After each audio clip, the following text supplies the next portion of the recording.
السلام عليكم ورحمة الله وبركاته. الحمد لله رب العالمين، والصلاة والسلام على أشرف الأنبياء والمرسلين سيدنا مصطفى محمد وعلى آله وأصحابه ومن تمسك بسنته إلى يوم الدين. أما بعد، tukiendelea na darsa la kitabu chetu Futya fi bayani aqidati ahli sunna cha al-Imam Jamaluddin ad-Dawla'i rahimahullah ta'ala. Naam, al-qari tumefikia wapi?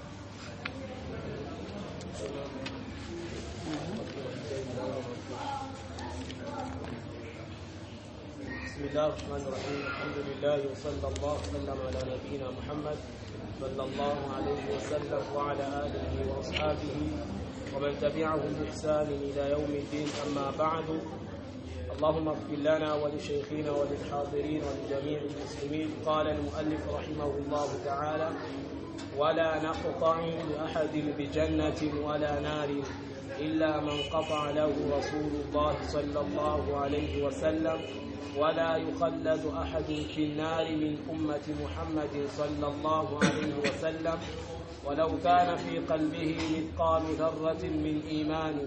فقد قال النبي صلى الله عليه وسلم: شفاعتي لأهل الكبائر من أمتي. الإيمان وأن الإيمان قول باللسان وعقد بالجنان وعمل بالأركان، يزيد بالطاعة وينقص بالعصيان. نعم. مؤلف رحمه الله تعالى akifika katika nukta ambayo inazungumzia wala naqta'u li ahadin fi jannatin wala narin إلا من قطع له رسول الله صلى الله عليه وسلم، أي لا نشهد لأحد بالجنة ولا بالنار إلا من شهد له رسول الله صلى الله عليه وسلم. كسي أهل السنة والجماعة katika itikadi zetu hatushahidii yeyote kuwa ni mtu wa peponi au kuwa yeyote ni mtu wa motoni isipokuwa yule ambaye Mtume alayhi salatu wasallam amshahidia kwa ni wa peponi au wa motoni. Sawa? Kwa nasema manhaju wa aqidatu ahli sunnah wal jamaa adamu al-hukm wa ash-shahadati li ahadin min ahli al-qibla bi'ainihi bi jannatin wala nar. Katika njia na itikadi ya ahli sunnah wal jamaa ni kutokumhukumu yeyote katika waislamu kwake yeye mmoja kwa huyu ni mtu wa peponi au ni mtu wa motoni. Haijuzu ukasema fulani ni mtu wa peponi, fulani ni mtu wa motoni, illa ma warada nafsun sahih fi, isipokuwa yule ambaye pamekuja dalili sahihi ikasema kuwa huyu ni mtu wa peponi na huyu ni mtu wa motoni, ndio tunasema na sisi. Mfano aya zimekuja zikasema kuwa Abu Lahab ni mtu wa motoni, tabbat yada Abi Lahab wa tab, ikazungumza kuwa na mke wake penda katika watu wa motoni, na sisi tunasema kuwa ni mtu wa motoni. Palikuja hadithi zinazozungumzia kuwa Abu Bakar ni mtu wa peponi. Palikuja hadithi Mtume sallallahu alayhi wasallam amesema alimuona Bilali, alisikia nyayo za Bilali wapi? Peponi. Kwa wale ambao zimekuja dalili za kuonesha kuwa huyu ni mtu wa peponi na huyu ni mtu wa motoni, sisi tunasema hivyo. Lakini yule ambaye hakuna dalili ya kuonesha kuwa huyu ni mtu wa peponi au huyu ni mtu wa motoni, kwa hiyo haifai kwa Ahlus Sunnah wal Jamaa kusema fulani ni mtu wa peponi, fulani ni mtu wa motoni. Sawa? Lianna dukhul ahad aljanna au an-nar amrun ghaibi, kwa sababu kuingia kwa yote peponi au motoni ni mambo ya ghaibi ambayo hayaonekani wala hajulikani isipokuwa kwa Allah subhanahu wa ta'ala. La ya'lamuhu illa Allah azza wa jalla, wallahu subhanahu yaghfiru liman yasha, Allah anamsamea mtakaye. Kwa hiyo unaweza kusema fulani matendo yake alikufa ni mtu wa motoni, kumbe alitubia wa hujui. Sawa? Au kasema fulani ni mtu wa peponi, mashaallah alikufa vizuri, kumbe hujui wakati wa shahada ameritadi. Sawa? Kwa haifai kusema yoyote ni mtu wa peponi wala yoyote ni mtu wa motoni. Sawa? Kwa Allah anamsamea amtakaye. ويعذب من يشاء vile Allah anamwadhibu amtakaye faman hakama wa shahida li ahadin annahu min ahli aljanna aw min ahli an-nar mimman lam yadull ala ad-dalil as-sahih min al-Qur'an wa sunnah ala dhalika faqad qala ala Allah bila ilm yeyote ambaye atasema kuwa fulani ni mtu wa peponi au fulani ni mtu wa motoni pasina ya kuwa na dalili ndani ya Qur'ani wala Sunna basi mtu huyo atakuwa amemsemia Allah uongo sawa atakuwa amemsemia Allah uongo qala Allah ta'ala amesema Allah mtukufu wala taqfu ma laysa laka bihi ilm usizungumzi wala kufutu wala kusema yale ambayo hauna ujuzi nayo inna as-sam'a wal basara wal fuada kullu ulaika kana anhu mas'ula hakika masikio yetu macho yetu nyoyo zetu vyote hivyo vitaulizwa siku ya kiyama kwa mtu jichunge na kuzungumza mambo ambayo huna nayo dalili sawa kwa zimekuja dalili kama hadithi ya Jundub ibn Abdullah radiyallahu ta'ala anhu عن النبي صلى الله عليه وسلم قال او عن النبي صلى الله عليه وسلم ان رجلا قال bwana mmoja alisema mbele ya mtume alayhi salatu wasalam wallahi la yaghfiru Allah li fulani akasema hivyo wallahi Allah hatomsamehe fulani akapa mbele ya mtume Allah hatomsamehe fulani sawa wa inna Allah ta'ala qala Allah akasema man dha alladhi yata'alla ay yahlif man dha alladhi yata'alla alayya alla aghfira fulan au li fulan hivi ni nani ambaye anaapa kuwa mimi sitomsamehe fulani fa inni qad ghafartu li fulan hakika mimi nimemsamehe fulani wa ahbattu amalak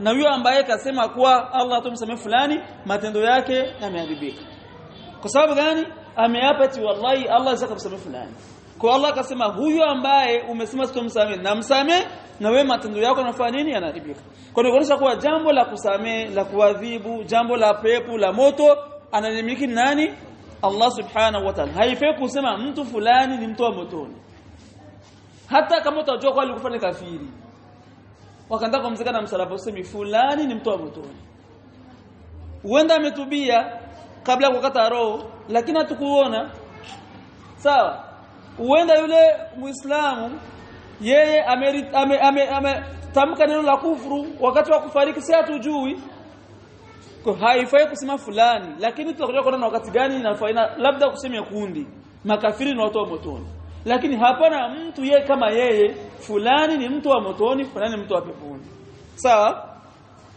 طيب kunasema wa fihi dalalatun limadhhab ahli sunna fi ghufran adh-dhunub bila tauba insha Allah ghufranaha kwa hiyo hii ni katika dalili za ahli sunna wal jamaa kuonesha kuwa Allah kuna wakati anasamehe madhambi kwa amtakaye bila hata ya toba bimaana mtu anaweza akafa bila ya toba na Allah subhanahu wa ta'ala akamsamehe sawa طيب فالمسلم لا يشهد لاحد بالجنه مهما بلغ من الصلاح والتقى kuhaifai kwa muislamu kusema fulani ni mtu wa motoni hata ni mtu wa peponi hata kama atakuwa ni mcha Mungu kiasi gani sawa wala yahkumu li ahadin min almuslimina bin nar mahama amila min almaasi wala haifai kumhukumu yeyote kwa ni mtu wa motoni hata kama atafanya maasi kiasi gani haifai sawa na ndio ahlus sunna japokuwa tusemea uongo sisi wajamaa kuingizana motoni peponi sio tunasema wajamaa kuingizana peponi wajamaa kuingizana motoni pepo na moto viko kwa wallahi hizi durusu za mambo kama haya hautozikuta kwa ahlus sunna wal jamaa kwa ahlus sunna wal jamaa hawaruhusu kumwambia fulani ni mtu wa peponi hata kama atafanya mema kiasi gani wala haifai kusema fulani ni mtu wa motoni hata kama atafanya madhambi kiasi gani haifai sawa لانه لا يدري بما ختم له به kwa sababu hajui mwisho wake ulikuwa ni upi hajui wama mata alai hajui amefariki vipi sawa hajui طيب لقول النبي صلى الله عليه وسلم كما alivyosema mtume عليه الصلاه والسلام innal abda la ya'mal fima yara an-nas 'amala ahli al-janna wa innahu la min ahli an-nar sawa wa ya'mal fima yara an-nas 'amala ahli an-nar wa huwa min ahli al-janna wa innamal a'malu bi khawatimiha. Mtume alayhi salatu wasallam anasema kuna wakati mja anaweza akatenda matendo watu wanaona kuwa ni matendo ya watu wa peponi, kumbe ni matendo ya watu wa motoni.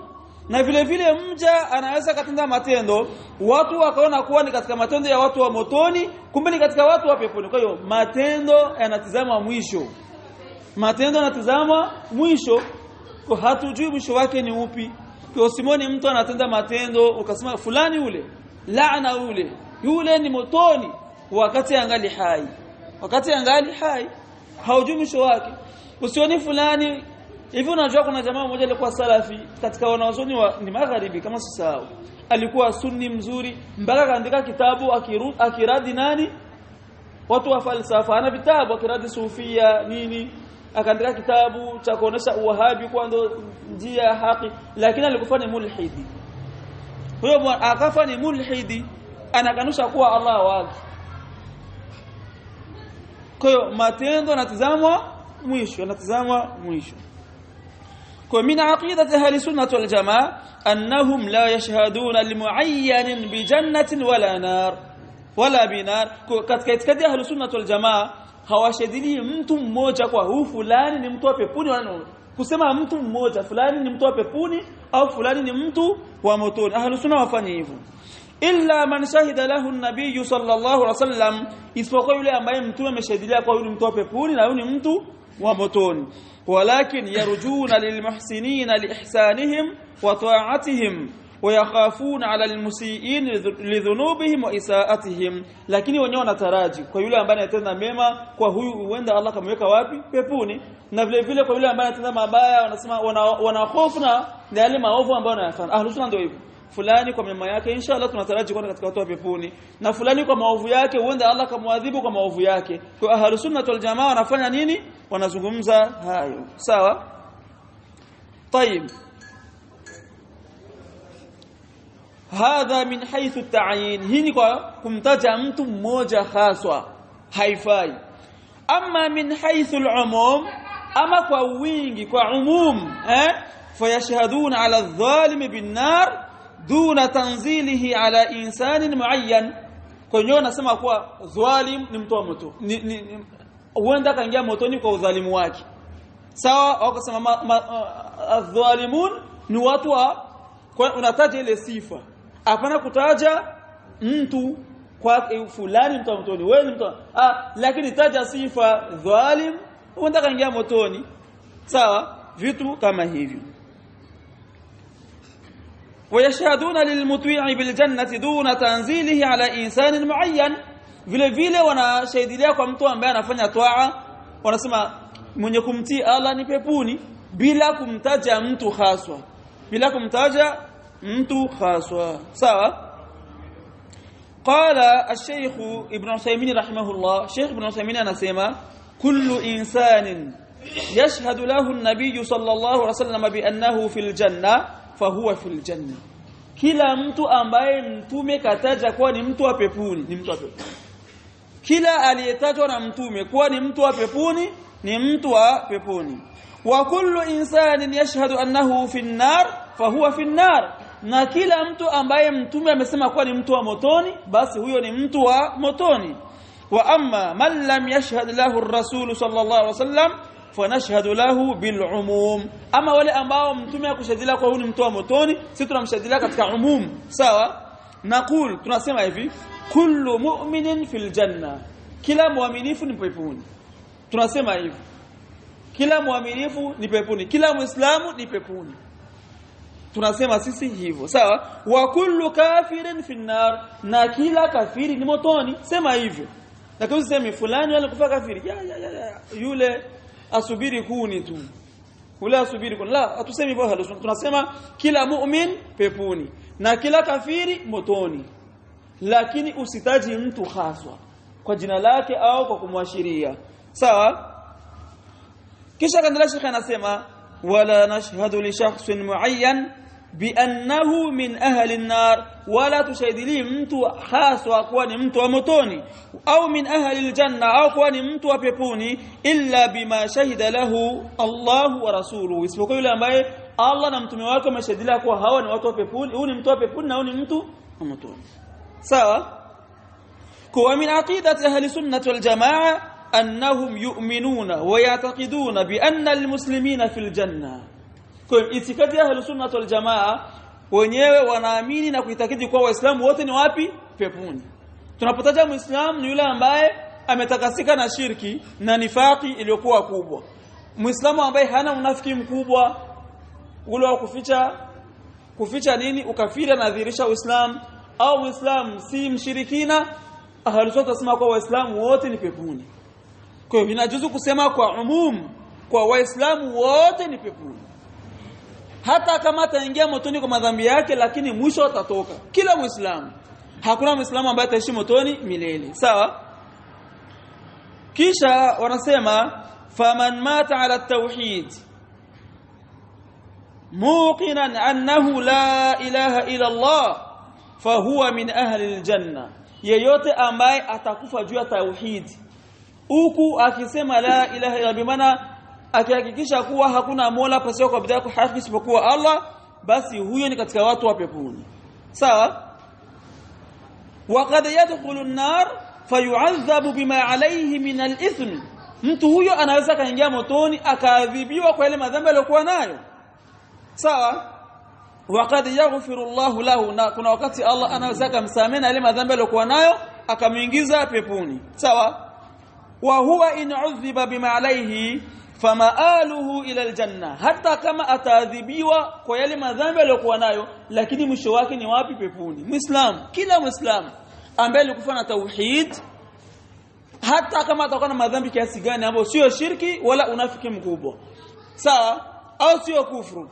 huyu mtu ataingia imma siku ya kiyama Allah anaweza kumsamehe akamuingiza peponi bila adhabu au akamwadhibu yale madhambi yake lakini mwisho wake ni peponi kila muislam sawa طيب وهذا مما دلت عليه نصوص الكتاب والسنه واجماع السلف واتفاق العلماء المعتبرين kwa hii ndo ambayo imekuja ndani ya kitabu cha Allah na sunna za mtume na makubaliano ya wema waliotangulia na makubaliano ya wanaozoni wenye kuzingatiwa sio katika wanaozoni ambao ni mu'tazila na khawarij ambao wenyewe hawazungumzi kama haya sawa qala ta'ala anasema Allah mtukufu inna allaha la yaghfiru an yushraka bi wa yaghfiru ma duna dhalika liman yasha Allah amsamehe yule mwenye kufa na dhambi ya shirki lakini anasamehe iliyokuwa chini ya shirki kwa mtakaye bimaana kila muislamu ambaye kafa na dhambi ambayo sio shirki huyu akifa siku ya kiyama atakuwa tahta almashia Allah akipenda atamuingiza peponi bila adhabu na Allah akipenda atamwadhibu sana dhambi zake lakini maaluhu ni wapi peponi sawa طيب وكذلك اهل سنه والجماعه يؤمنون ويعتقدون ان الذي لم يؤمن بالاسلام ولم يؤمن بالنبي صلى الله عليه وسلم فهو كافر مخلد في النار vile ahlu sunnah wal jamaa wenyewe wanaamini na kuitakidi kuwa kila ambaye hakuamini uislamu na kila ambaye hakumwamini mtume sallallahu alaihi wasallama basi huyo ni kafiri na ataishi motoni milele sawa وللآيات الكثيرة الدالة على ذلك ومنها قول الله تعالى ومن يبتغي غير الإسلام دينا فلن يقبل منه وهو في الآخرة من الخاسرين nazilikuja aya nyingi ambazo zinaonyesha hilo mfano kauli yake Allah anasema atakayechagua dini isiyokuwa ya Uislamu basi mtu huyo dini yake haitokubaliwa na siku ya kiyama atakuwa katika watu waliopata hasara kwa hiyo hii ni katika katikati za ahlus sunnati wal jamaa طيب لا يعلم الخواتيم وعواقب الأمور إلا الله سبحانه وتعالى فلا يحكم للإنسان أو لإنسان معين بجنة أو نار kwa hiyo hakuna anayejua mwisho wa mtu hakuna anayejua mwisho wa nani wa mtu. Kwa hiyo haifai kumhukumu mtu haswa kwa ni mtu wa peponi au mtu wa wapi wa motoni. Sawa? Illa ma hakama lahu alwahy, isipokuwa yule ambaye wahi umemhukumu. Mtume amesema au Qur'ani imesema au sunna imesema. Al-Qur'anul Karim wal ahadith an-nabawiyyah as-sahihah bidhalika. فإذا حكم الوحي لأحد أنه من أهل الجنة فالمقطوع به أنه من أهل الجنة. كيو وحي قرآن أو سنة ikizungumzia kwa fulani ni mtu wa peponi, basi sote tunaamini kuwa huyo ni mtu wa peponi. Wa idha hakama alwahyu li ahadin annahu fi an-nar, na vile vile wahi Qur'an au sunna ikihukumu kwa fulani ni mtu wa motoni, falmaqtu'u bihi kadhalika annahu fi an-nar, kwa sisi tunaamini moja kwa moja kwa ni mtu wa wapi wa motoni. Wa ma'a dhalika fahal sunnatu wal jamaa yarjuna lil muhsin al janna wa yakhafuna 'ala al musii an-nar wallahu jalla wa ala a'lamu bil khawatim. Kwa ahlu sunnah wal jamaa wenyewe wanamtarajia mwenye kutenda mema pepo, na wana hofu kwa yule mwenye kutenda maovu kuwa anaweza kaingia motoni, na Allah ndiye mjuzi wa mwisho wa waja wake. Sawa? Tayib.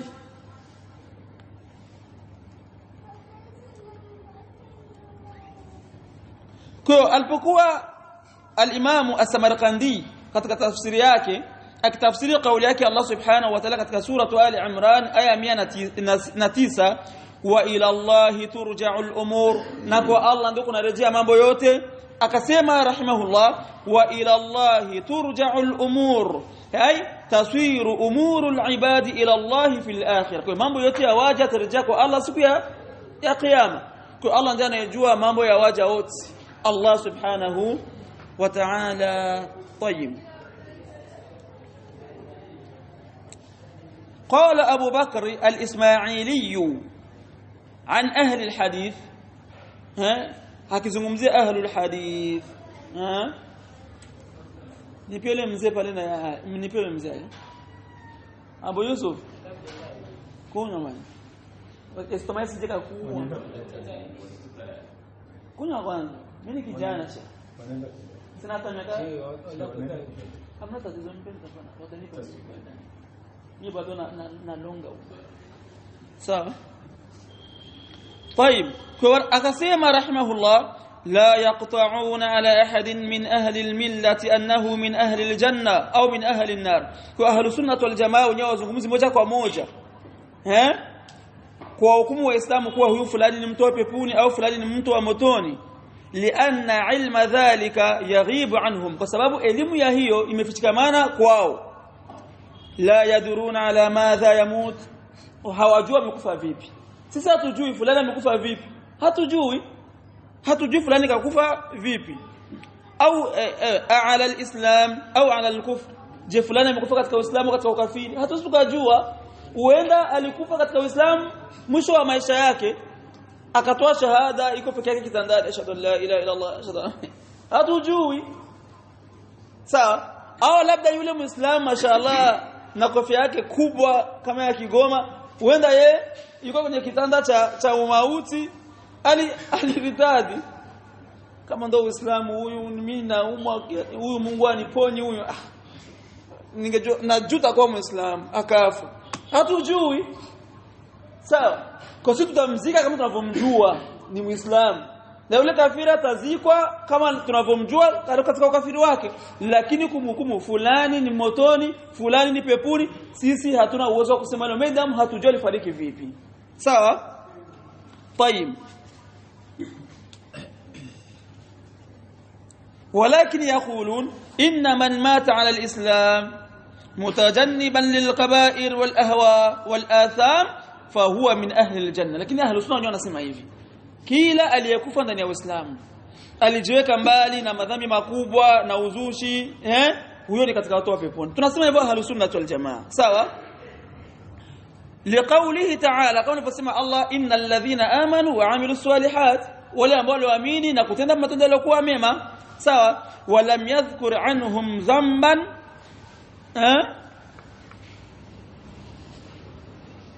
Naam, walam yadhkur anhum dhanban ulaika hum khairul bariya. Kama tazama Allah akutaja dhambi yao, sawa, yamesema illa alladhina amanu wa amilus salihat, lakini hajataja madhambi ambayo waliyafanya.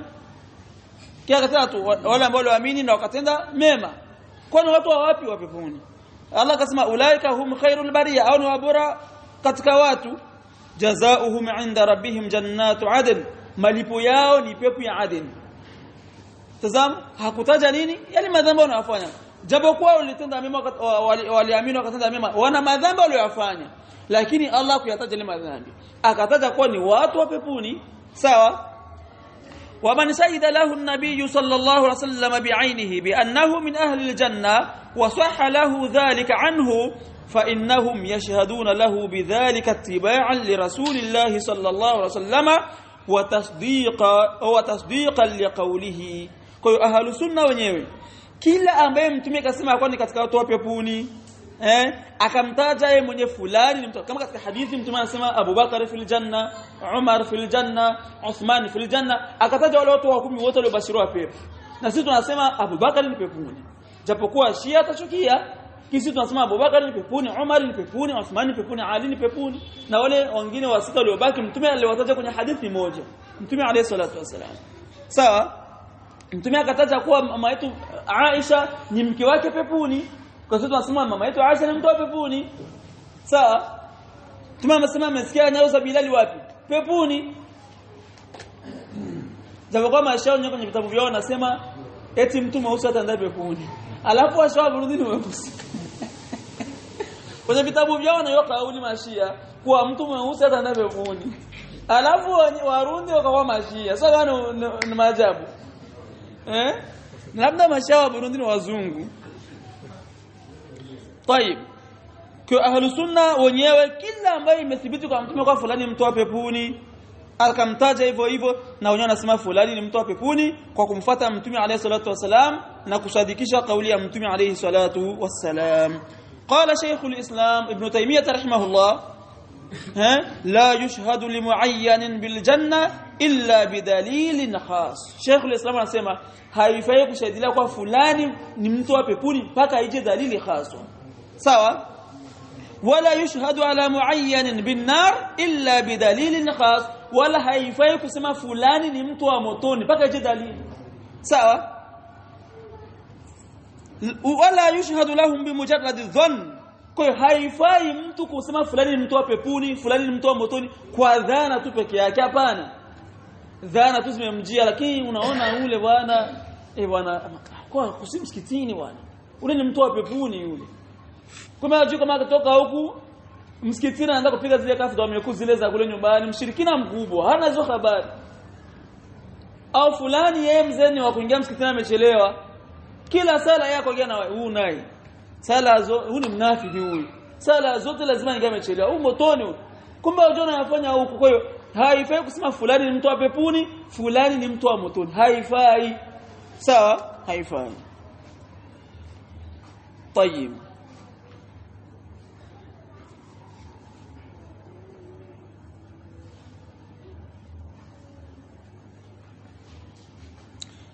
kisha Sheikh rahimahullah akaendelea kusema wala yukhalladu ahadun fi an-nar min ummati Muhammadin sallallahu alayhi wasallam, wala kuna yeyote katika ummati Muhammadi, bimaana muislam, ataishi motoni milele. Hakuna muislamu yeyote ambaye atakaishi motoni milele. Walau kana fi qalbihi mithqalu dharratin min iman, hata kama atakuwa na chembe chembe ya imani katika moyo wake, yani anakaimanika hapo kama sisimizi ndani ya moyo, afu moyo mzima umejaa madhambi matupu, lakini ana chembe chembe tu ya imani, hatoishi motoni milele, hatoishi motoni milele. Faqad qala an-nabiy sallallahu alayhi wasallam, mtume alayhi salatu wasallam amesema, shafaati li ahli al-kaba'ir min ummati, uombezi wangu kwa wale watu ambao waliofanya madhambi makubwa katika umma wangu. Kwa hiyo patakuwa uombezi siku ya kiyama, na hiyo uombezi inshallah hata tuchukue faida katika shafaa zitakuwa siku ya kiyama. Siku ya kiyama ash-shafaa manake ni talabul khairi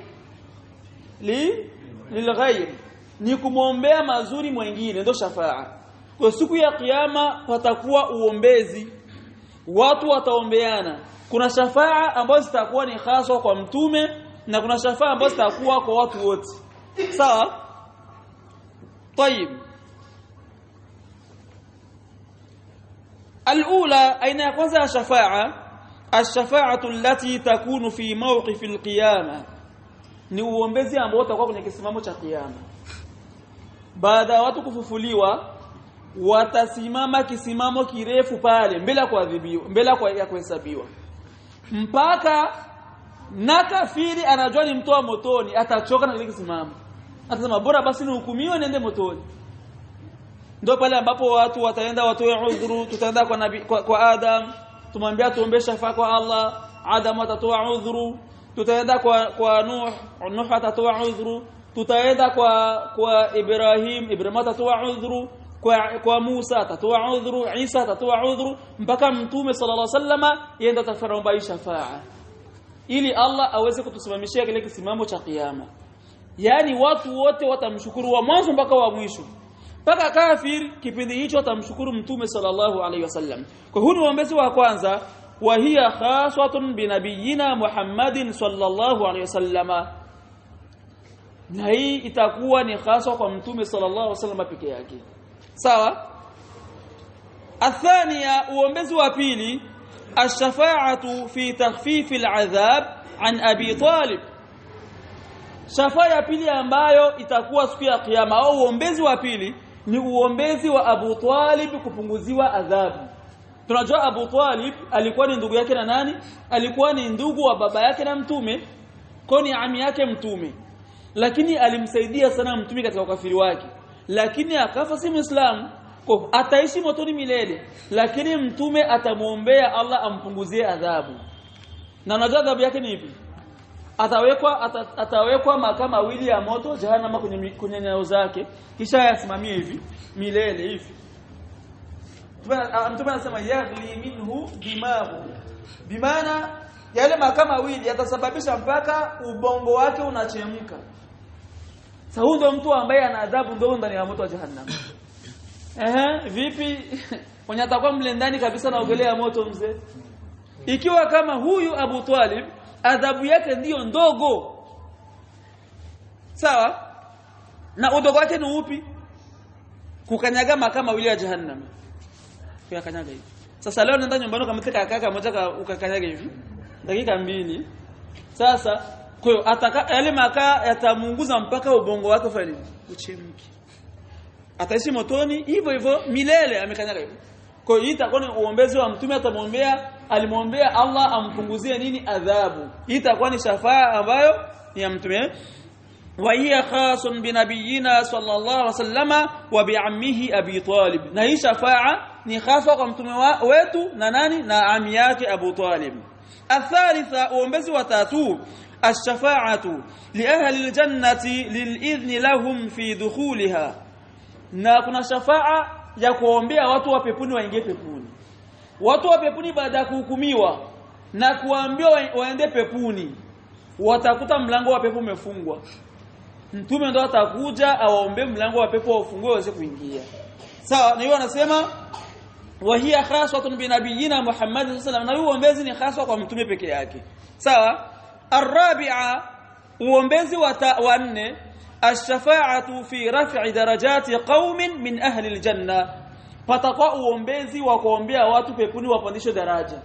Al-jannatu darajat, pepo kuna madaraja. Sawa? Kuna watu watakuwa daraja ya kwanza mpaka daraja ya 100. Sana matendo yako. Natazama peponi, yule ambaye kwa daraja ya kwanza hana uwezo wa kwenda daraja ya pili. Bimaana ukiwa katika daraja hii hauruhusiwi kwenda daraja ya juu yako. Lakini aliyekuwa daraja ya juu yako anakutambia wewe uko chini. Lakini tazama kwa utamu wa pepo, kila mtu ataridhika na pepo yake. Yule wa daraja ya kwanza akiambiwa wewe huko kuna mambo mengi hamna sisi tunayo, atakwambia acha wewe. Hizi neema tuziko hapa si hatu no. Kwa sababu kuna shafaa ambayo peponi wataombeana watu wapandishwe daraja. Anamwambia mtu mwenzake, ili Allah aweze kumpandisha daraja ile kuwa yeye mwenye daraja ya juu. Sawa? Wa hadhihi musharaka, na shafa'a itakuwa imeshirikiana na watu wote. Falaysat khasatan bi nabiyina Muhammadin, sasa hii sio hasa kwa mtume peke yake, itakuwa ni kila mtu. Mimi ndio namwambia mzee huko ya tatu huko sisi tuko ya 100 kule inshallah. Afu tutakuja tunamwambia ya Rabbi mzee mpandishe hata ya 4 sawa. Kwa hiyo itakuwa ni shafa'a ambayo itashirikiana na watu wote. Watu tunamwomba Allah sote atupe pepo ya Firdaus. Amen. Al-khamisa, uombezi wa 5 الشفاعة في قوم مؤمنين استحقوا دخول النار بكبائر ألا يدخلوها.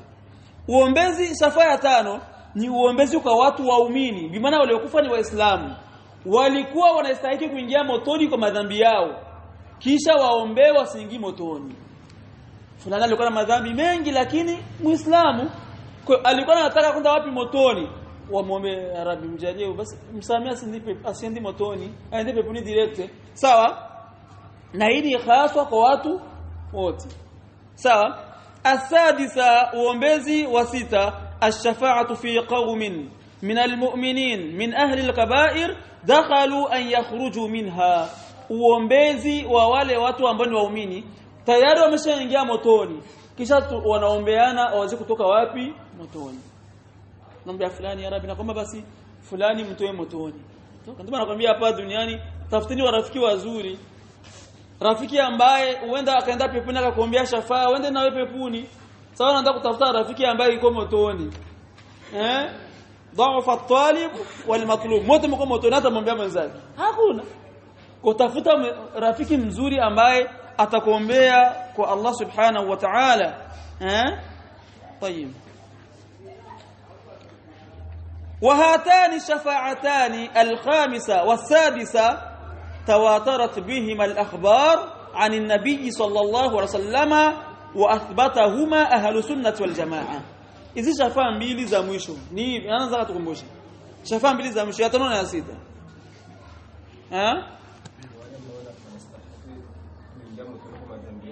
ili wasiingie na nyingine shafaa ya kwanza wale ambao walikuwa wanastahili kuingia motoni unawaambia ili wasifanye wasiingie.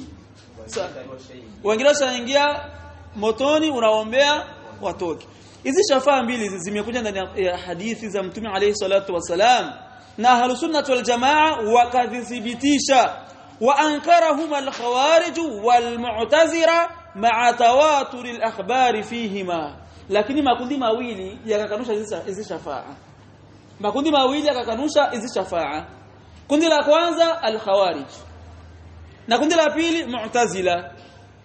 Makhawarij wenyewe wanasema mtu akiingia motoni hatoki. Sawa? Mtu kama amekufa na madhambi makubwa ni motoni milele, hakuna cha kumuombea.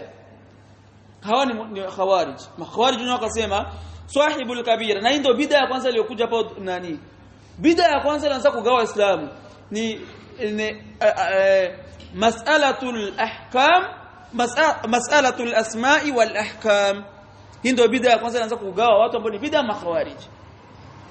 Makhawarij wenyewe wanasema mtu mwenye kufanya dhambi kubwa hapa duniani ni kafiri, hata kama sio kufuru hiyo dhambi.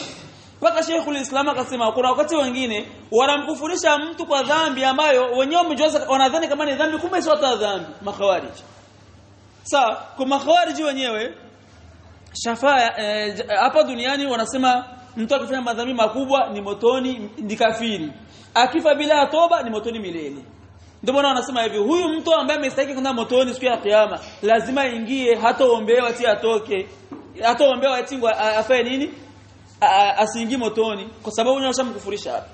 Afu mu'tazila wenyewe katika misingi yao kuna msingi unaitwa almanzilatu baina almanzilataini. Bimaana wanakusudia ikiwa kama mtu atafanya dhambi kubwa hapa duniani, huyo mtu sio Muislamu wala kafiri, hapa yuko katika kati, si Muislamu wala si kafiri. Akifa bila toba motoni milele. Ndio maana hawa haya makundi mawili yakakanusha hizi shafaa mbili. lakini ahlus sunnah wal jamaa sisi tunasema hivi, kila mwenye kufanya dhambi kubwa hapa duniani ambayo sio shirki, ambayo sio kufuru, sawa, akafa na ile dhambi, ahlus sunnah tunasema huyu, kwanza tunasema hapa duniani huyu mtu ni muumini, lakini naqisul iman, imani yake ina upungufu. Lakini akifa bila ya toba na ile dhambi, ahlus sunnah tunasema atakuwa tahta almashia, yuko chini ya matakwa ya Allah. Allah akitaka siku ya kiyama atamuingiza peponi bila adhabu, au Allah atamwadhibu kwa ile dhambi yake, lakini mwisho atamuingiza wapi? Peponi. Ndio ahlus sunnah wal jamaa. Afuna nasikia mtu anakuambia wale kazi yako kufurishana, wale kazi yako kuingiza motoni. Ahlus sunnah anamuingiza mtu gani motoni sheikh? Mpaka wakamzulia al-Imam al-Mujaddid, wallahi waje unamzulia mtu na iko na kitabu ameandika. Kuna kitabu kinaitwa Aqidatu al-Imam al-Mujaddid, alikuwa anaandikia watu wa Qaswim, akataja itikadi yake sheikh, na akataja ile kuwa sisi tuwakufurisha waislamu kwa dhambi, lakini masufi wanakuambia yeye mzako kufurishana kwa sababu gani? Amesema kwa muabudu kaburi ni kafiri. Sasa ni muislamu? Muabudu kaburi ni muislamu? Kwa hiyo wenyewe wanasema kwa alikuwa anakufurishana, alisema kwa mwenye kuabudu kaburi ni kafiri. Sasa ni kafiri. Lakini masala kumkufurisha muislamu kwa dhambi walimzulia al-Imam al-Mujaddid rahimahullah. Lakini alhamdulillah wanapomsema na ndio kisi jina lake linazidi kufanya nini? Waju. Alhamdulillah. Kwa mtu haumsemisemi sana isipokuwa ni fimbo kwako, Ukiona mtu anamsema sana bi maana yeye amekushika kwenye koo. Kwa rahmatullahi ta'ala alayhi.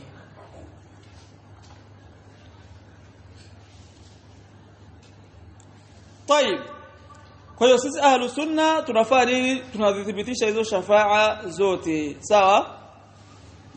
طيب, قال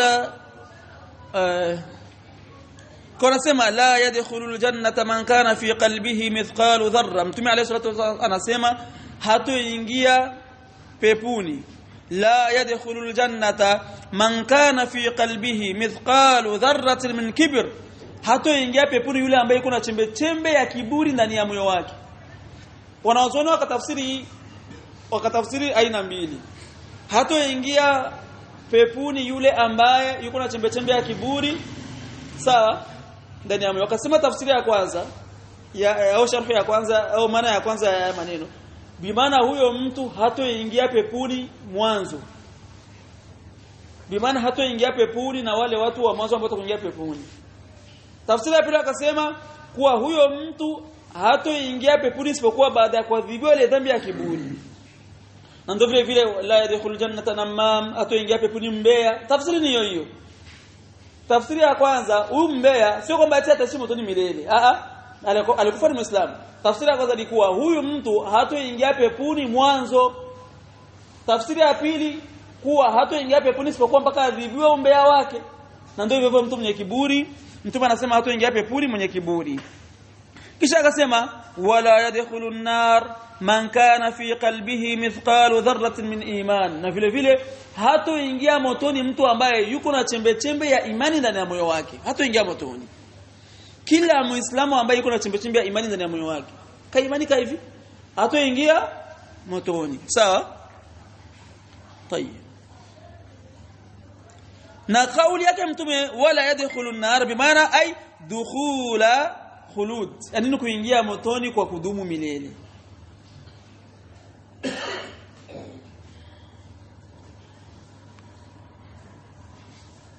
وقوله عليه الصلاة والسلام يخرج من النار من كان في قلبه مثقال ذرة من إيمان. Mtume anasema atatoka motoni yule ambaye yuko na chembe chembe ya imani katika moyo wake. Kila ambaye kuna imani atawe ya hivi katika moyo wake atatoka wapi? Motoni, sawa? Fa'ulima annahu man kana ma'ahu min al-iman aqall au aqallu al-qalil lam yukhallad fi an-nar. Kwa hiyo hii inafahamika kuwa yule ambaye yuko na imani, hata kama itakuwa ni ndogo hiyo imani, hatodumu milele motoni. Wa in kana ma'ahu kathirun min adh-dhunub, hata kama atakuwa na madhambi mengi, lakini yuko na chembe ya imani katika moyo wake, hatoishi motoni milele. Fa huwa yu'adhabu fi an-nar ala qadri ma ma'ahu min dhalik thumma yakhruju min an-nar. Kwa hiyo huyu mtu ataadhibiwa motoni kadiri na yale madhambi yake, kisha baadaye atatolewa apelekwe wapi? Apelekwe peponi. Sawa? Tayeb.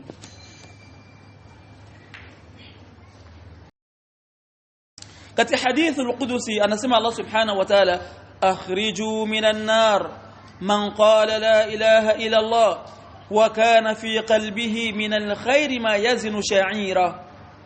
Allah anasema siku ya kiyama anasema mtoweni motoni kila aliyesema la ilaha illa Allah kisha akawa na khairi katika moyo wake ambayo inapima uzito wa ngano kwa kitu kaje sikai yule mtu ambaye kuna imani iko sawa sana kanga siku ya kiyama atatolewa medama alikufa ni muislamu medama alikufa ni muislamu sawa طيب kisha akasema Sheikh rahimahullah wa anna al-imana qawlun bil lisan wa 'aqdun bil janan wa 'amalun bil arkan yazidu bit ta'a wa yanqusu bil 'asyan.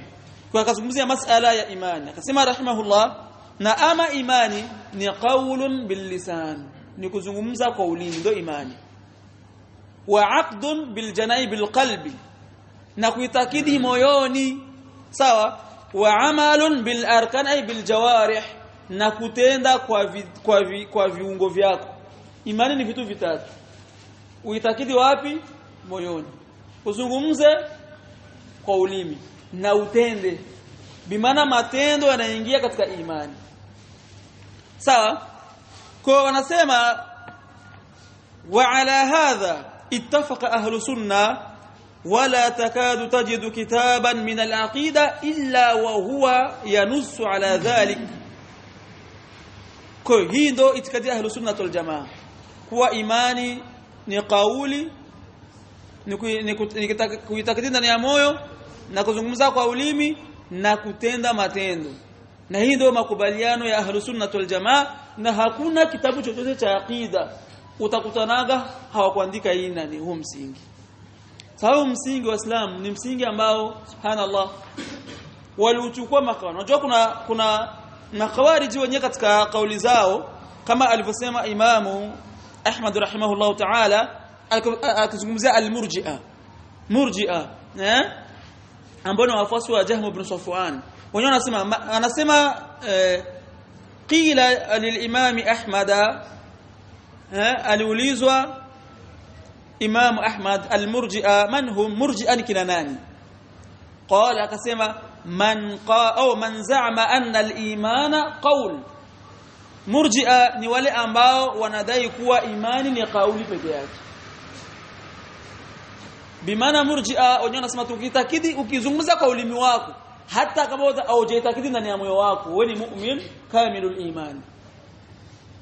Murji'a wenyewe wakatoa matendo ndani ya imani. Wakakuwa na kaida yao wanasema la tadurru ma'al imani ma'asiya. Midamu mtu yuko na imani maasi yake ayadhuru imani yake. Kama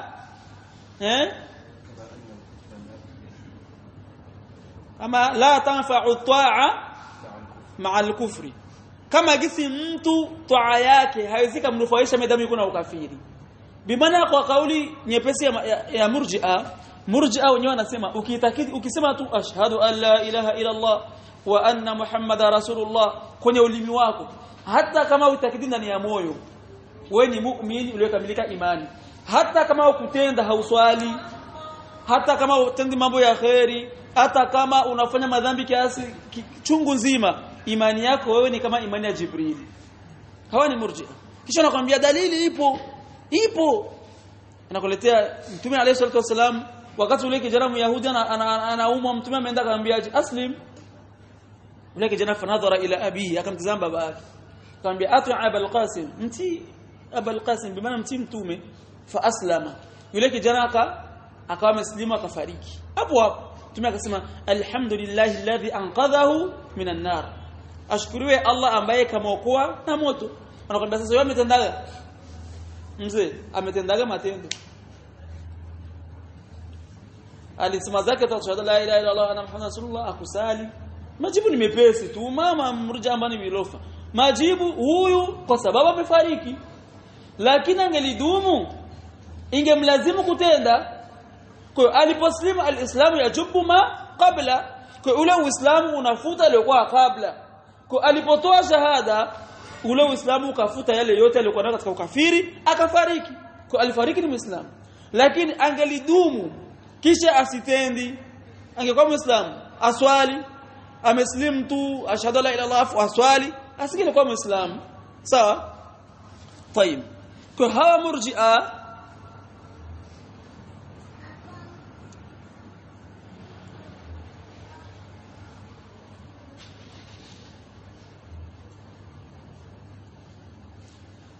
kwa nini wameitwa murji'a لأن الإرجاء في اللغة معناه التأخير إرجاء katika lugha maana yake ni kuchelewesha sawa والمرجئه تؤخر العمل وتخرجه عن مسمى الايمان ko murji'a wenyewe wanachelewesha matendo na kuyatoa katika imani wenyewe nakwambia si lazima lakini kuna tofauti ya murji'a na murji'atul fuqaha sawa murji'atul fuqaha si watu wa bid'a murji'atul fuqaha wanasema imani ni kuamini kwenye kuitakidi kwenye nini kwenye moyo sawa ni kuitakidi kwenye moyo na kuzungumza kwa ulimi lakini hawakutia matendo katika imani lakini wakasema ni lazima mtu kutenda na ni bimani lazima mtu kujiepusha na maasi na kufanya mambo ya toa ndio murji'atul fuqaha wenyewe wamesema kwa matendo hayaingii katika imani lakini wanasema ni lazima mtu kufanya mambo ya toa na ni lazima mtu kujiepusha na mambo ya maasi lakini hao murji'a wengine wenyewe wakasema kwa imani ni kutamka lakini matendo hayaingii katika imani wala si lazima kutenda wala si lazima kuacha maasi ndio tofauti ya murji'atul fuqaha na hawa murji'a ambao ni kundi ambalo ni potevu kwa hiyo وادله هذه الاركان الثلاثه كثيره جدا na dalili za haya mambo matatu ni nyingi kwa wakasema yazidu bitaa vile vile imani huwa inapanda kwa kumtii Allah wayanqusu bil asyan na vile vile imani kuna wakati inashuka kutokana na nini na maasi sawa طيب kutuna imani nini kwa ufupi al-i'tiqad al-qawl al-amal ndo imani al-i'tiqad al-qawl al-amal sawa kwa ipi dalili ya i'tiqad kauli yake Allah subhanahu wa ta'ala aliposema min alladhina qalu amanna bi afwahihim wa lam tu'min qulubuhum wale ambao wamesema kuwa na wale ambao waliosema tumeamini kwa vinywa vyao kwa ndimi zao lakini nyoyo zao zikufanya na zikuamini hao sio waumini kama nilivyokuwa nani wanafiki walikuwa wanaamini kwa ndimi lakini ndani ya moyo hawakuamini sawa طيب ama dalili ya qaul ni kauli yake Allah qulu amanna billah wama unzila ilaina semeni tumemwamini Allah na yale ambayo tumeteremshiwa hii ni dalili ya nini ya qaul sawa vile vile al-amal albasima Allah subhanahu wa ta'ala laysa albirra an tuwallu wujuhakum qibala al-mashriq wal-maghrib walakin albirra man amana billahi wal yawmil akhir wema sio kuelekeza nyuso zenu mashariki na magharibi lakini wema ni kumwamini Allah na siku ya mwisho wa fiha wa atal mal wakatoa mali zao wa huwa amalu jawarih hii ni matendo ya viungo sawa vile vile wa aqamu salata wa ata zaka vile vile aliposema Allah na wakasimamisha sala na wakatoa zaka ni matendo haya وهي أعمال وفي قوله تعالى وما كان الله ليضيع إيمانهم واتفق المفسرون على أن المراد صلاتهم فالصلاة من الإيمان وهي عمل Kama hapa Allah aliposema na wala Allah si mwenye kupoteza imani yenu. Bimaana hapa wafasiri wote wamekusudia imani hapa kwa nini? Ni sala. Wakati Allah anabadilisha qibla. Walikuwa na swala inaelekea wapi? Baitul Maqdis. Allah akabadilisha qibla. Kwa Allah akamwambia Allah hajapoteza ujira wa zile sala zenu ambazo mlikuwa mnaswali mkielekea wapi? Baitul Maqdis. Kwa hapa Allah akaita nini? Akaita nini? Sala imani. Sawa? طيب وآية الأنفال جمعت هذا كله نفل في آية سورة الأنفال مقصان يزوت وهي قوله تعالى إنما المؤمنون الذين إذا ذكر الله وجلت قلوبهم الله نسمع حقيقة وأميني ni wale ambao anapotajwa Allah subhanahu wa ta'ala nyoyo zao zinapatwa na uoga wa idha tuliyat alaihim ayatuhu zadatuhum imana na zinaposomewa aya za Allah zinawazidishia nini? Imani. Wa ala rabbihim yatawakkalun na wanamtegemea nani? Allah subhanahu wa ta'ala. Kisha akasema alladhina yuqimuna as-salata wa mimma razaqnahum yunfiqun a'mal wale ambao wanasimamisha swala na yale ambayo Allah amewaruzuku wanafanya nini? Wanatoa. Kwa hizo zote ni amal. Kuonesha kuwa amali inaingia katika imani. Wa amma sunna fakathirun jidda ama sunna ni dalili za sunna ni nyingi sana. Yakfi huna hadithun wahid hiyo inatosheleza hadithi moja pekee yake wa huwa qawluhu sallallahu alaihi wasallam ni kauli yake mtume aliposema al-imanu bid'un wa sittuna shu'ba imani imegawanyika sehemu 60 na bid'un kuanzia 3 hadi 9 kwa hiyo imani imegawanyika sehemu 90 na 60 na fa afdaluha bora wa imani qawlu la ilaha illa Allah kusema la ilaha illa Allah hii ndio bora wa imani wa adnaha na imani ya chini kabisa imatatul adha anit tariq ni kuondoa maudhi wapi barabarani kisha akasema wal haya'u shu'batun min al iman na haya ni sehemu katika imani kwa tazama kuondoa maudhi barabarani ni matendo sio matendo kwa hiyo kuonyesha kuwa matendo pia yanaingia katika nini? Katika imani. Kinyume na nani ya Murji'a? Murji'a wenyewe wakatoa matendo katika imani. Wakasema wewe hata ukisema tu ashhadu an la ilaha illa Allah wa ashhadu anna Muhammadar Rasulullah kwa ulimi tu hata usiseme ndani ya moyo. Wengine wakasema kwa itikadi ndani ya moyo, wengine wakasema kwa imani ni itikadi ndani ya moyo na kuzungumza kwa ulimi lakini matendo yakatoa wakasema wao kisema tu ashhadu an la ilaha illa Allah wa anna Muhammadar Rasulullah hata uzini unywe pombe uache sala kila kitu kiache imani yako wewe ni kama imani ya nani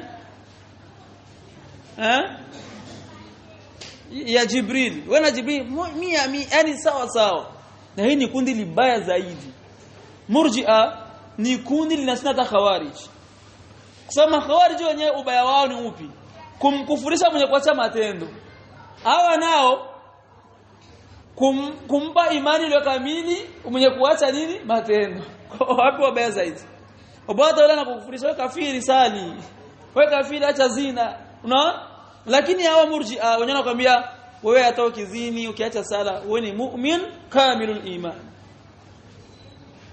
imanuka ka imani Jibril wa Israfil wa Mikail yani sawa طيب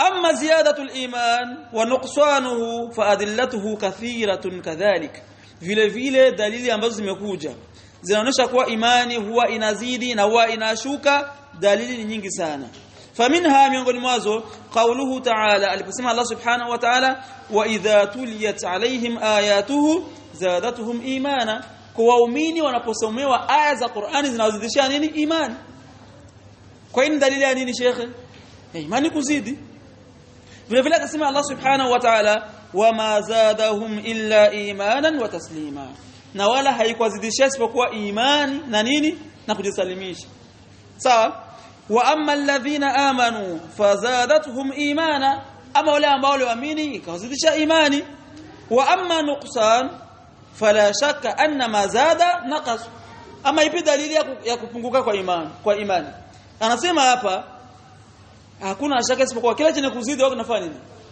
kinapungua. Kuna wakati pressure inapanda na wakati pressure inashuka. Kwa hiyo kila kinakuzidi lazima kishuke. Sawa? طيب. ومن أدلة قوله تعالى نفرق دليل يا أيها الذين آمنوا لا ترفعوا أصواتكم فوق صوت النبي ولا تجهروا له بالقول كجهر بعضكم لبعض أن تحبط أعمالكم وأنتم لا تشعرون. أنا كتز الله سبحانه وتعالى أني ملواميني msiinui sauti zenu mbele ya au juu ya sauti ya nani ya mtume alayhi salatu wasallam. Tazama sidhani kama hili jambo ni mpaka zama za mtume peke yake, hapana. Hata leo mtu anapoletewa kauli ya mtume alayhi salatu wasallam iliyokuwa sahihi kisha yeye akainua sauti na kauli ya kupinga kauli ya mtume, bila shaka na kama anainua kauli juu ya nani ya kauli ya mtume alayhi salatu wasallam. Na kuna baadhi ya watu kimpa dalili ya hadithi anakuambia kwani si ni hadithi tu kama vile kina Abdul Hashim vile mulhiduna vile. Kwa si dalili tu ya hadithi tu basi kwani kuna nini? Hani mtu anaona kama hadithi ni kitu cha kawaida. Wakati bila hadithi wallahi Qur'ani inahitajia hadithi zaidi kuliko hata si Qur'ani, hadithi inahitajia Qur'an. Qur'an inahitajia zaidi hadithi za Mtume sallallahu alaihi wasallam. Leo pana lukundi hapa wanakuambia ati hadithi hazifai. Hivi wewe ukitoa hadithi utaswali wewe? Tuoneshe ndani ya Qur'ani na ni sala alfajiri na rakaa ngapi? Tuoneshe ndani ya Qur'ani. Ndani ya Qur'ani tuoneshe sala ya dhuhuri na rakaa ngapi? Tuoneshe ndani ya Qur'ani. Tuoneshe ndani ya Qur'ani ibada ya hija tarehe 8 uende nani Mina, ukitoka Mina uende Arafa, kutoka Arafa. Tuoneshe ndani ya Qur'ani. Yani ukitoa hadithi za mtume hakuna ibada. Afu Abdul Hashim yeye mwenyewe akitoa hutuba ya Ijumaa hapo akifika katikati rakaa chini tu afu anasimama anaendelea kusoma Qur'an. Yani mtu anapinga vitu ambavyo yeye mwenyewe anavifanya. Alafu siku moja akataka kuonesha watu ibada idadi za rakaa ya sala na Qur'ani akitumia akili anachapa chapa unaona bid'a ni mbaya. Ndio nakwambia bid'a ni mbaya kuliko hata maasi wallahi. Kwa sababu mfanya maasi huenda kuna wakati anatubu. Ushaona mwimba muziki mwezi Ramadhani anaimba. Mwimba muziki Muislamu. Mwezi wa toba bwana. Lakini asubiri siku ya Eid ndio anaanza kongamano. Lakini watu wa bid'a zama wale waimba kaswida. Mtu anakutana yuko amekaa kabisa nyumbani na radio hapo. Inshallah. Kuliko kusikiliza Qur'ani shekhi. Kwa nini anasikiza kaswida kusema na si ni dini? Kwa hiyo yeye anaona kama kile kinachoimbwa pale ni dini. Ndio maana kukiacha ni vigumu. Kinyume na mfanya maasi. Hivi mshakamona Lolilo anaimba muziki mwezi Ramadhani. Lolilo. Si Muislamu. Tani Muislamu Lolilo. Au ni kafiri? Makhawarij wako wapi? Ni kafiri Lolilo. Au anataka kumkufurisha? Lolilo kafiri. Anataka kumkufurisha. Lolilo ni Muislamu. Lakini naqisul iman. Ana upungufu katika imani yake. Akifa tahta almashia, Allah kipenda tamwingiza peponi bila adhabu hatai na albumu zake 700 za muziki. Au Allah kipenda anamwadhibu sana zile nyimbo zake kisha baadaye anamwingiza wapi peponi. Ndio katika ahlus sunna. Msikufurishi watu ovyo waislamu. Msikufurishi watu ovyo. Sawa? Kwa hiyo yule hautomwona siku ya Ramadhani anaimba kwa sababu anajua kwamba muziki ni haramu.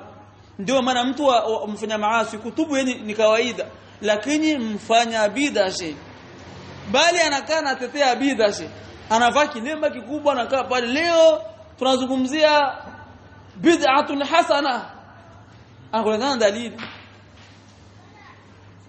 Ndio nakwambia wale msuna sikiliza tu bid'a Allah yatoa bid'a kuna madhara makubwa. Mimi kama kuna watu ninawahi kuathirika na watu wa bid'a, mimi wa kwanza Shekhe sijaenda Masri, nilikuwa nampenda Uthmani Maalim Kufa. Paka mimi nikajitaga Abdullah Maalim. Wallahi nakuwa pia. Watoto wako nitaka masomo. Ustaz Abdullah Maalim. Akatoaga mawaidha yuko anatetea maulidi shekhe. Hapo nasoma hadi markazi. Nikasikiliza ile mawaidha yakaniathiri wallahi. Jamaa kina hoja. Lakini nilipokwenda Masri kama kwa kwanza wa pili, nikarudia hata YouTube kusikiliza ile mawaidha. Nikazungumza utumbo mwanzo mpaka mwisho. Kwa inatakikana mtu acheni mawaidha ya watu wa bid'a. Wallahi acheni. Mtu wa bid'a anaweza kukuletea anaweza kukuletea shubha, akakuchanganya ukajikuta umemfuata katika ile maasi au katika ile bid'a. Sawa? Unasikia mtu anakuambia lakini tusikilize kama lakini tunasikiliza huku na huku bwana tujungue, wewe utajungua nini?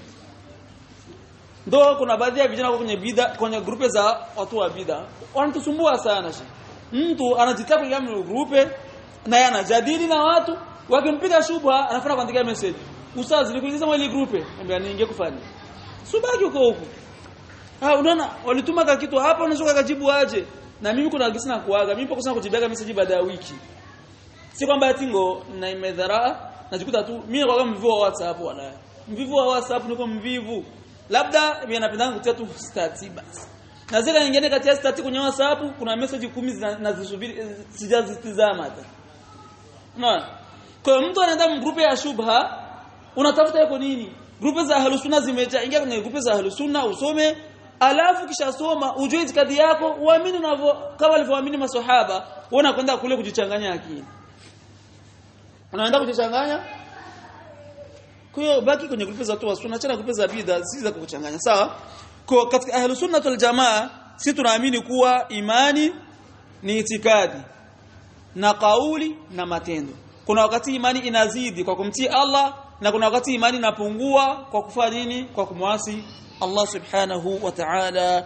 Na kauli za isipokuwa makhawarij unaona kwambia al-imanu la yataba'adu. Imani aina baadhi makhawarij. Wanakuambia idha thabata kullu. Sawa, wa idha zala kulluhu. Makhawarij wanakuambia imani ni shay'un wahid. Imani ni kitu kimoja. Idha thabata kullu. Imani ikithibiti na thibiti yote. Wa idha zala kullu. Na imani ikiondoka sehemu yake inaondoka yote. Ndio maana akamkufurisha nani? Mwenye kufanya madhambi makubwa. Wakasema mtu akifanya tu dhambi moja kubwa, ile imani yake yote imeshaondoka. Ni huyu ni kafiri. Lakini Ahlus Sunna tunasema sisi imani yatafadhal. Kuna wakati imani inapanda, kuna wakati imani inashuka, kuna wakati mtu imani yake inazika panda kwa kufanya toa, kuna wakati mtu imani yake inashuka kwa kufanya maasi. Ndio tunasema hivyo Ahlus Sunna wal Jamaa. Lakini wenyewe wakasema ni shay'un wahid. Imani ukizini tu sasa hivi kafiri. Ukifa bila ile toba ile zina yako motoni milele. Lakini si waislamu Ahlus Sunna wal Jamaa tukimwona mtu anapiga sala 5 hapa, sawa, ni mzee wa msikiti, mashallah, acha niseme wazee, ni kijana wa msikiti, sasa nimwambeni walevi, ni kijana wa msikiti, mashallah, sali sala 5 usiku na mchana, amemaliza kuswali sala 5 hapa, baada ya sala wali'adhu billah akaenda pale akakunywa pombe mpaka akalewa, akalewa, anaenda na kugonga barabara akajikuta amekufa juu ya ulevi. Tutamzika tumziki, tutamuosha, tumswalie sala 5, tumsalie sala jeneza, sawa, tukisema alafu yani kila anachofanywa maiti wa Kiislamu tutamfanyia, alafu tutasema hivi huyu mtu alikuwa ni mu'min lakini naqisul iman, alikufa amelewa, huyu siku ya kiyama atakuwa tahta al-mashia. Allah kipenda atamsamehe ende peponi bila adhabu, na Allah kipenda atamwadhibu zile pombe zake, lakini ataingia wapi? Peponi. Medamu alikufa nani? Ni Muislamu. Lakini makhawarij mtu ametoka hapa kusali sala 5, mashaallah, huenda ameshindana swaumu na kasali sala 5, ameenda tu pale ni mlevi akakunywa zake pombe, akagoga mbele ya khawarij, amekufa. Ile ni najisi, ile kafiri hapo bwana, mkufurisha. Kwa Ahlus Sunna sio hivyo, Ahlus Sunna sio. Na hapa ni kutaka kuonesha watu wale ambao wanatuzulia si usiku na mchana kwa tunakufurisha Waislamu, wallahi ni waongo. No. Na masikitiko makubwa haya yanazungumzwa kwenye mitandao, watu hawatusikilizaji sisi, wanasikiliza wale mashehe zao, gisi wanapotuzungumza sisi wanachukulia hivyo hivyo, lakini laiti wangekuja kutusikiliza sisi. Allah, ni kama mimi wakati niko Maka, kuna baadhi ya vijana wanasoma Madina wanazungumza vibaya, ila mimi naona namshukuru Mungu, kuna watu wanazungumza vibaya, lakini niko karibu yao wananichekea, wanazungumza vibaya mbele yangu, na mimi navijua vipi wajibu. Sasa baadhi ya vijana kama ni wawili kama watatu walikuja Maka wanatoka Madina, nikawapokea mchumba changu, wakalala pale siku 3, wako nafanya umra nini, wallahi wao wenyewe wamerudi Madina na wallahi kwa ndimi zao. Kumbe Abu Musa amsemiaga uongo jamaa. Wao wenyewe. Sasa usimsikilizi mtu anazungumzwa na mtu wewe utamsikia. Wewe unakuwa fulani yule ni mzee wa kukufurisha Waislamu. Fulani ni mzee wa kubidisha watu ovyo. Fulani kadha wa kadha. Fulani ana matusi. Waislamu, durusu zangu unahudhuria hapo shasikia namtukana mtu. Waislamu. Au kusema mtu ni mtu wa bid'a ni tusi. Lakini ukula wanaambiwa tu wale wanataka mkosefu wa adabu. Eti yule mkosefu wa adabu tumejua. Kwa hiyo mimi ni mkosefu wa adabu kwa watu ambao hawanisikilizaji. Lakini kwa wanaonisikiliza wanajua mimi niko vipi na natoa mawaidha yako wacha. Kwa hiyo inshallah lakini maneno yao haweza kutuzuia kuzungumza dini haki. Mtume alayhi wasallam ameitwa mwana mashairi, ameitwa majnun, amepewa alqabu tofauti, lakini yamemzuia kuendelea dawa, ameendelea dawa na leo mpaka leo Uislamu tunanufaika kwa sababu ya mtume wetu Muhammad sallallahu alaihi wasallam. Kwa hiyo inshallah tuishie hapa nikimwomba Allah subhanahu wa ta'ala an yuthabbitana ala alkitabi wa sunna hatta nalqahu wa huwa radin anna. سبحانك اللهم وبحمدك نشهد ان لا اله الا انت نستغفرك ونتوب اليك وبارك الله فيكم.